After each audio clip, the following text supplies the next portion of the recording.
This right here is how you handle somebody out here coming in line on your platform. This should be teaching tape.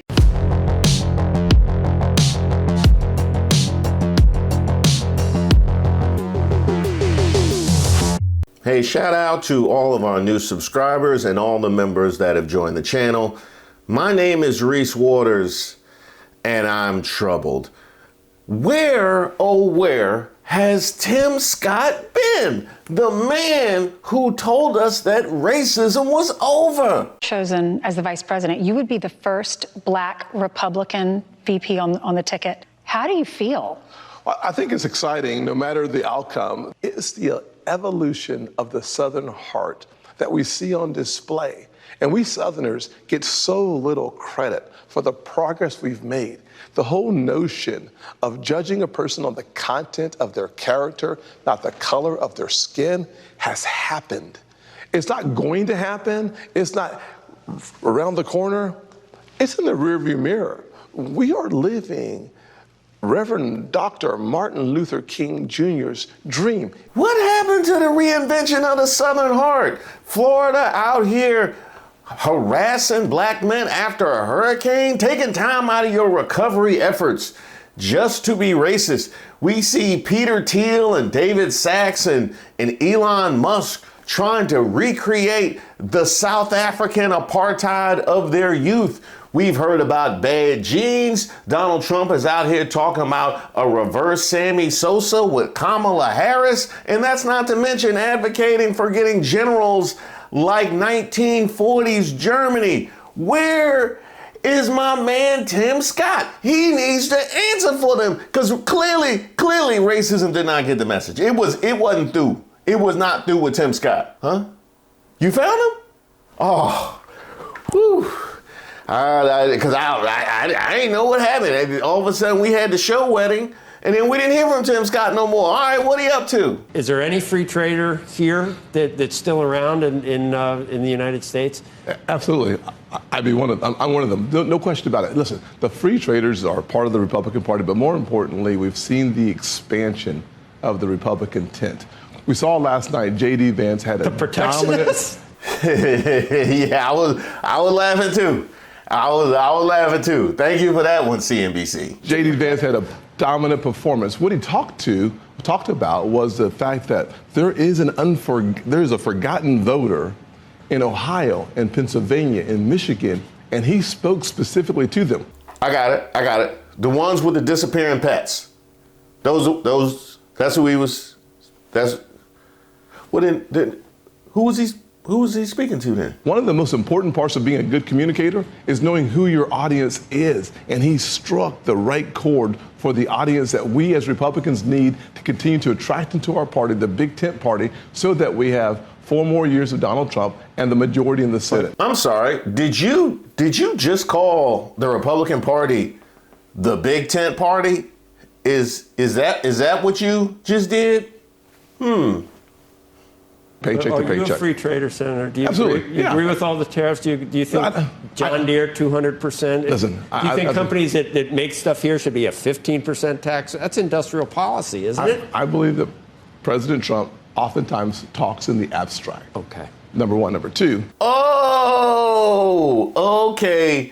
So we cannot believe the words that come out of his mouth. He just talking in the abstract. That is a very creative way of saying he don't know what the hell he talking about. But that's the guy you want in the White House, the guy talking in the abstract. Meanwhile, Tim Scott talks in the mumbles. Oftentimes talks in the abstract. Okay. Number one. Number two, I do believe that we have the final. So what are we supposed to believe then? Well, listen, let's believe his performance. Believe what we saw for 2017 to 2020. Well, let me finish because you asked a good question. What should we believe? We should believe that a 28%, reducing the taxes from 35 to 21%, repatriated almost $2 trillion from around the world, bringing it home. We should believe the 7 million jobs that he created, and 2/3 of those jobs went to African Americans, Hispanics, and women. We should actually believe in what he produced. Yes, that excludes. 100%. Obviously, that excludes COVID, right? Part of what you're saying is we should sort of take this timeout period around COVID and not include that in That's not what I'm saying at all. I would actually say that if you look at COVID itself specifically, they said that you couldn't get a vaccine in 10 years or 5 years. No, he did it in I'm 9 saying months. on the economic numbers. And the reason I'm raising this is because when we try to do an apples to apples between the Trump administration and the Biden administration, invariably what we hear is, look at all of the economic growth during the Trump administration. But by the way, please don't look at the last year and then look at how terrible we say that the Biden administration did on a relative basis. But by the way, please don't even contemplate the idea that anything happened before that as it relates to COVID. And that right there is a very clear and unobjectionable point that was made. Every single talking head for the right wing does exactly that. I wish you would. Actually, matter of fact, why don't we go back to the poll? I think we did the poll with Laura Trump. Why don't we go to the poll? What will Tim Scott do when faced with an unmistakably clear and accurate claim that they wash their hands of COVID when it comes to economic growth, when they talk about the Trump years, but that's all they want to talk about when it comes to the Biden years? Even had him trying and give them credit for how quickly they developed a vaccine. Insanity. It's too much insanity for me to even get to in a video. What will Tim Scott do? Will he A, lie? Are you going to believe me or your lying eyes? Will he B, deflect and start talking about the radical left? Will he C, acknowledge the reality that the rest of us live in and decide he's going to take his first step and come on home? And will he D, text Nancy Mace? Ask the American people, are they better off now than they were 4 years ago? The answer is emphatically no. Why? Because when the average family is spending $1,000, $1,075 and lost spending power, of course you're not better off. When gas is up 50% more than the last month. And why do you think that was? Congratulations. If you said B, deflect, come on down and collect your prize. There's a bag of marbles for you to put in your mouth and try and talk with. It'd be a whole lot of fun. Yeah, you can be on television with those, apparently. This man refuted the claim that you take no responsibility for COVID, but that's all you want to talk about when it comes to the Biden administration. And his response is about inflation. I mean, really, like, they are basically playing with a Nintendo Tecmo Bowl playbook while the rest of us are playing 2K from 2024. Like, you got 4 plays. That's all you can run. Well, obviously, there's 2 reasons. Number one, the reasons why the average American family has less spending power today than they did beforehand was because the first vote the Democrats took in January 2021 was that. Can I finish my comment? Thanks so much. $1.9 trillion of additional spending from the federal government after we're already coming out of it.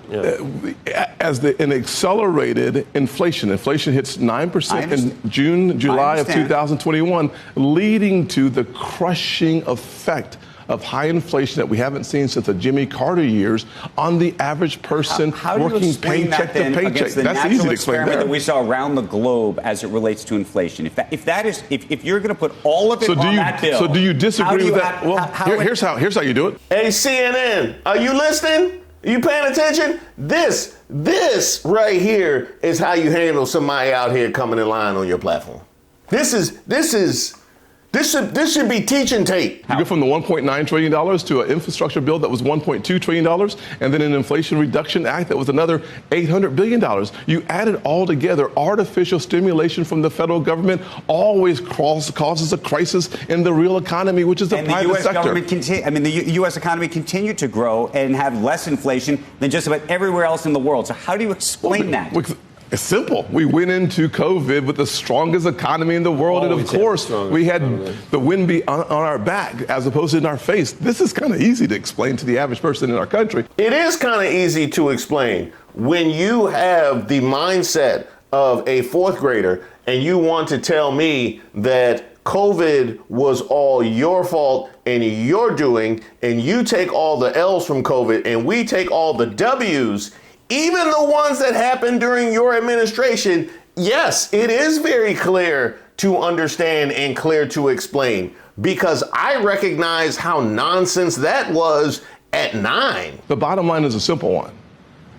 Economically, you were healthier under Donald Trump than you are under Joe Biden. Number 2, globally, we were stronger, more powerful, and frankly, we had respect around the world. Yes, respect around the world. Any Americans that have traveled internationally during the Trump years can speak to the respect that was felt around the world. I can only hope and wonder how foreign leaders view Donald Trump when they see him get triggered by a semi-comatose Joe Biden. I mean, really, like when he can be triggered by a semi-comatose Joe Biden in that first debate, a performance that was such that it pushed him to leave the race, he was still triggered. I couldn't ask for anybody better to negotiate with.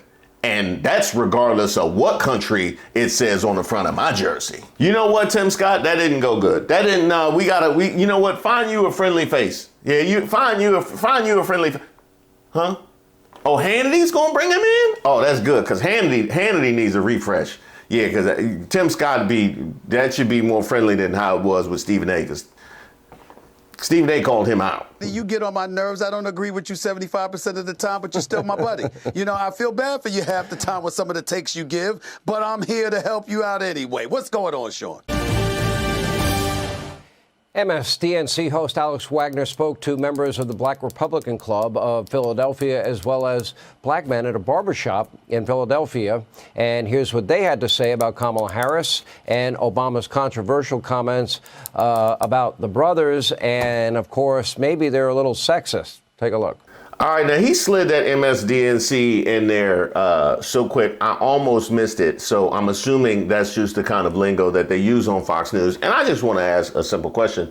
So I don't disagree with that assertion, actually, that MSNBC is very aggressive in pushing the narratives of the Democratic Party. How do you characterize yourself?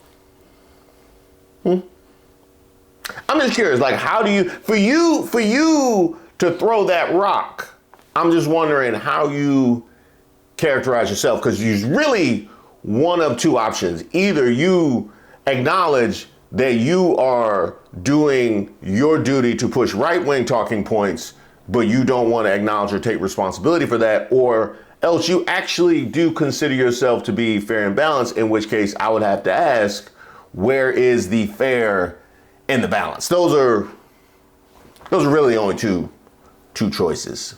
I mean, I really want to get into the mindset of a person that watches Fox News on a regular basis. Like, you hear that and you just swallow that wholesale, not asking the question of what exactly it is that you're doing. We're voting for Donald Trump unequivocally. Period.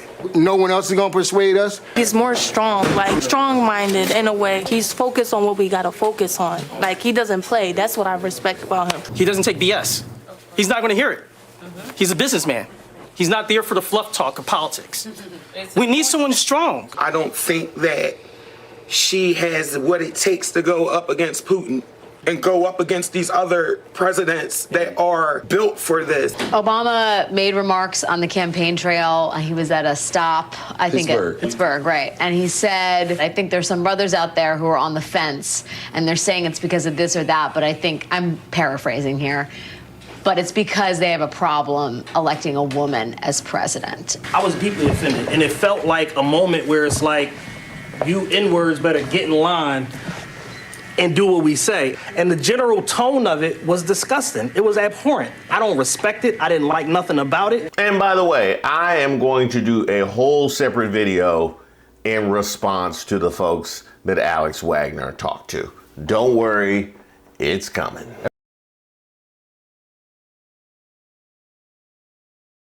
Breaking now, new poll, Trump is receiving record levels of support for a Republican from African-American men and and Latino-American men. Now, something thing just struck me with this graphic up here because we are refuting Obama's claim that people want to in fact vote for a woman. So we're knocking down and destroying the narrative of sexism, specifically within the black community, but the larger ideas of sexism. That's where I think that conversation belongs. Why does this graphic have men up there? Why does this graphic have men up there? So what we're going to do, we're going to simultaneously deny and completely divorce yourself from any idea of sexism and its effect on this particular race. But we want to put up a graphic about black men and Latino men. Go on. And breaking tonight, Wall Street Journal poll, Donald Trump has opened up a 3-point lead nationally against Kamala Harris. That is a big number. Here with reaction, South Carolina Senator Tim Scott. Senator, first. I think I've seen that smile somewhere before. Senator, first, let's respond to the I guess you'd call it the town hall, if you will, that they had on MSDNC. I don't think those were the answers that they were expecting. Well, that's fascinating. I'm guessing those were the answers they were expecting from somebody for them to have shot it in the first place. Now, you can also show footage of black people on MSDNC outlining the litany of racism that causes Trump to be disqualifying. And you chose not to run any of that. I can help you, Sean Hannity, if you're looking to be, fair and balanced. Sean, it is a great time to be Donald J. Trump. He is making record gains with African-American young men as well as Hispanic young men. There it is, men again. Men again. There it is. It's right there. It's right there. Why? Sean, the answer is crystal clear. He has a record of success. Perhaps one of the greatest presidents in my lifetime for African-American issues, from college funding to low unemployment, high enthusiasm, wages growing faster at the bottom than the top. But he also focused on things like crime and sickle cell anemia, research helping to accelerate the path to cures. Now, let's take those one at a time. He mentioned college funding, which was higher under Biden. He mentioned low unemployment, which was higher under Biden. You mentioned high enthusiasm. How much of the vote you think Donald Trump's about to get? I'm just curious. How much of the black vote? Because you said he was the best vote. How much of the black vote you think he's about to get? So high enthusiasm is a man who at best will crack 25%. That's what you call high enthusiasm. I get, you know what? I get why you would think that. I get why you would think that, because when Tim Scott goes out in public, he's like, hey man, if 25% of the people in this restaurant don't shout me out and demand that I leave, I did pretty good. From college funding to low unemployment, high enthusiasm, wages growing faster at the bottom than the top. Wages growing faster at the bottom than at the top. Let's investigate that, why don't we?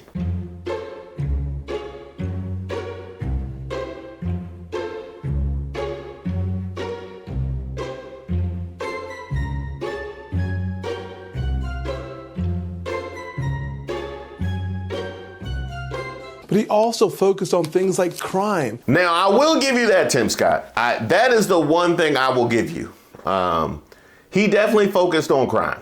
Yeah, he was very focused on his crimes. And sickle cell anemia, research helping to accelerate the path to cures. And at the exact same time, Democrats, Sean, are losing their minds because they're losing their voters. When Kamala Harris has said there's nothing she would change about the Biden years, that means that the average family, black or white, losing $1,000 a month in spending power, she wouldn't change that. Open borders, letting Venezuelan gangs in, as you talked about earlier, that's ravishing and devastating black poor communities, she wouldn't change any of that either. Crime Crime destroys communities of color, and the poorest Americans feel it first. What would she do?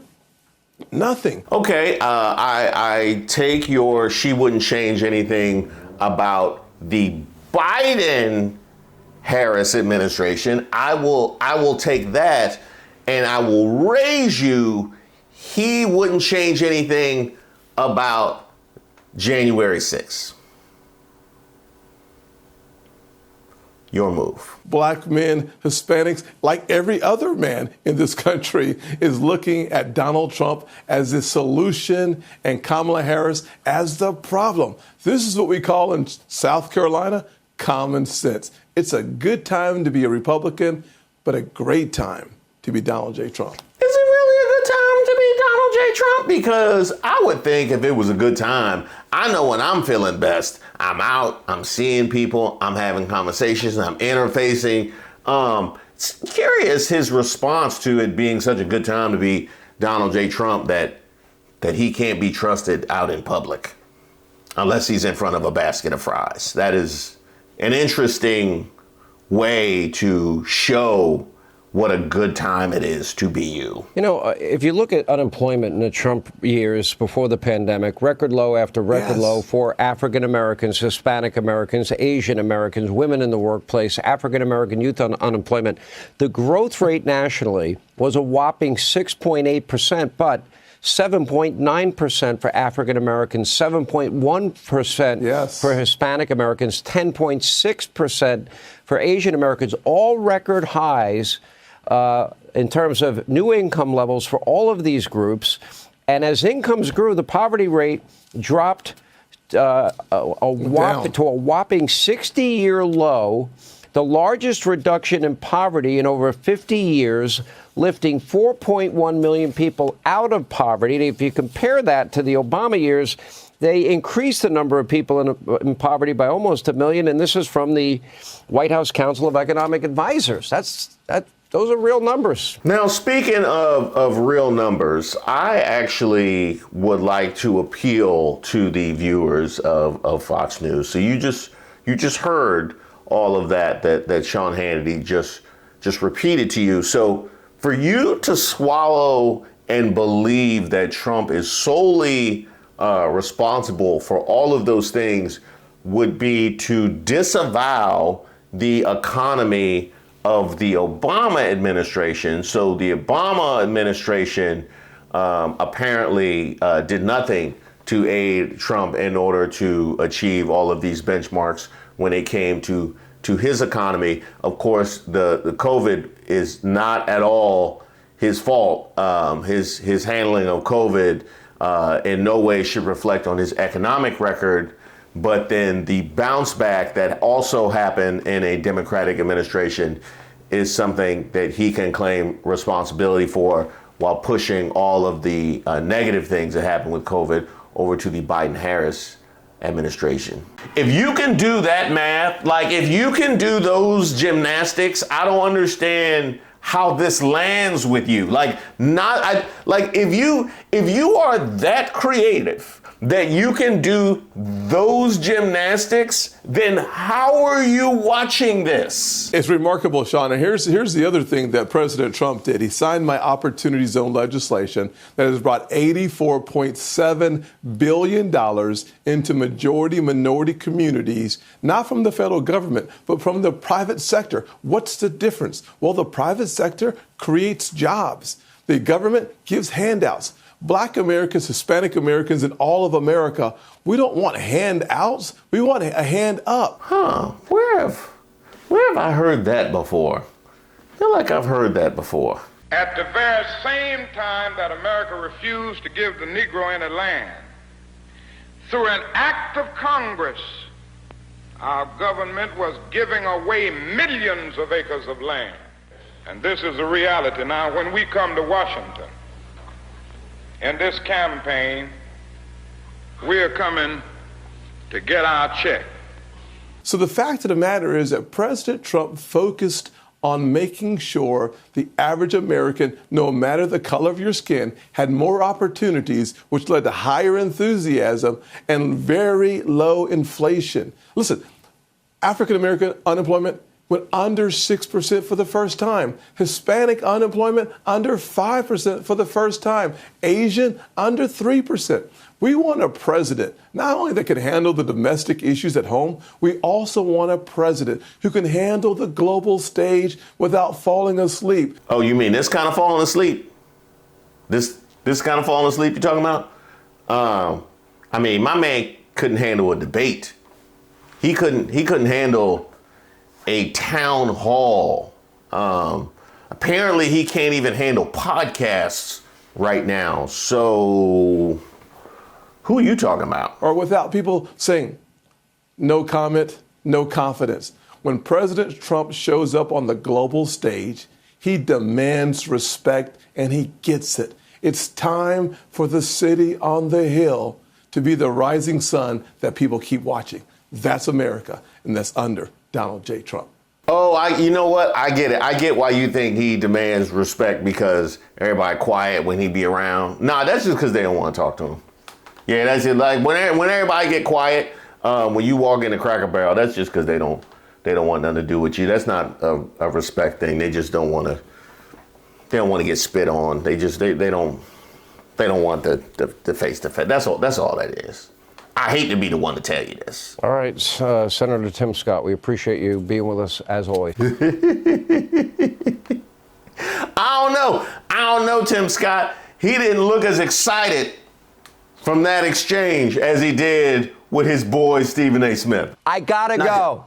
I love you, Stephen A. God bless you. And I don't have to defend my relationship with you. All right. We'll see you later. You don't. All right, with early voting. All right, Senator Tim Scott, we appreciate you being with us as always. I must say, Sean Hannity was like, yeah, let's just go ahead and ask him from the, because he didn't get the buttered biscuits of the VP, so we don't really, it's nothing really that we have with him. I will say this, I was happy to see Tim Scott just because I needed to see proof of life. I didn't know if we were going to see him profiled on Snapped next or something like that. So it's good. Now I just need to see her. By the way, I wanted to send a shout out to the Abdurrahim family after just having lost their brother Amir. You were definitely in our thoughts and prayers. Thank you guys so much for watching the video, and shout out to all of our new subscribers and our members here on the channel. As many of you guys know, we in fact have merch, and we're always coming up with new ideas and different things that you guys would want to see. Well, we are about in time for Thanksgiving and the holidays, and I want to know, what is it that you guys would like to have for the holidays? What is the kind of thing that you would either want to purchase for a loved one, or the kind of t-shirt that you would like to sport, especially if it's Thanksgiving dinner and they like red hats? Let those suggestions flow. Hit me at reese@reesewaters.com.